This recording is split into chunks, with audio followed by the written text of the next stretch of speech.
Hello बच्चों, let's read the question. So the question is asking about state two advantage of using disposal paper cups over disposal plastic cups. तो चलिए बात करते हैं question के की कंसेप्ट पर. तो हमारे क्वेश्चन का जो की कंसेप्ट है वो किस पर बेस्ड है? वो बेस्ड है डिस्पोजेबल पर.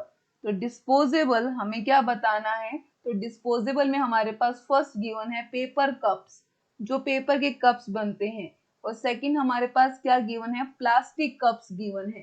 और हमें बताना है कि इनमें से क्या एडवांटेज, किसका एडवांटेज है और क्या एडवांटेज है. तो चलिए बात करते हैं फर्स्ट ऑफ ऑल हम पेपर कप्स के बारे में कि पेपर कप्स किसके बने होते हैं. तो ये बने होते हैं हमारे पेपर के. और पेपर क्या होता है? तो पेपर के लिए हम क्या वर्ड यूज करते हैं? ये एक बायोडिग्रेडेबल वेस्ट होता है. तो बायोडिग्रेडेबल वेस्ट की अगर बात की जाए तो यानी कि ऐसा वेस्ट होता है जिसे हम क्या कर सकते हैं? इजीली ब्रेक डाउन हो सकता है. तो इजीली ब्रोकन डाउन या ब्रेक डाउन होने वाला वेस्ट होता है और ये कोई पोल्यूशन कॉज नहीं करता. So no pollution. तो ना ही ये कोई पोल्यूशन भी कॉज नहीं करता. ये क्या है? इको फ्रेंडली होता है. लेकिन अगर हम बात करते हैं प्लास्टिक कप्स के लिए, तो प्लास्टिक कप्स कैसे होते हैं? ये होते हैं नॉन बायोडिग्रेडेबल वेस्ट होता है. तो जब ये नॉन बायोडिग्रेडेबल वेस्ट है तो यानी कि ये हमारे इन्वायरमेंट के लिए क्या है? हार्मफुल है. क्यों? क्योंकि ये क्या कॉज करता है? तो ये कॉज करता है पोल्यूशन. क्यों? क्योंकि ये इजीली ब्रेक डाउन नहीं होता.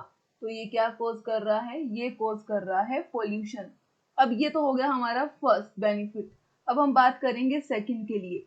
तो सेकंड में हम क्या कहेंगे कि जो पेपर कप्स होते हैं अगर उनको क्या करते हैं? बर्न किया जाता है, जलाया जाता है. तो बर्निंग करने पर किसी भी टाइप का एयर पोल्यूशन नहीं होता. So no air pollution. किसी भी टाइप का एयर पोल्यूशन कॉज नहीं करते. बट बर्निंग ऑफ, लेकिन अगर किसकी बर्निंग की जाए? अगर बर्निंग की जाती है प्लास्टिक कप्स की, तो जैसे ही प्लास्टिक कप्स की बर्निंग करते हैं तो वो क्या कॉज करती है?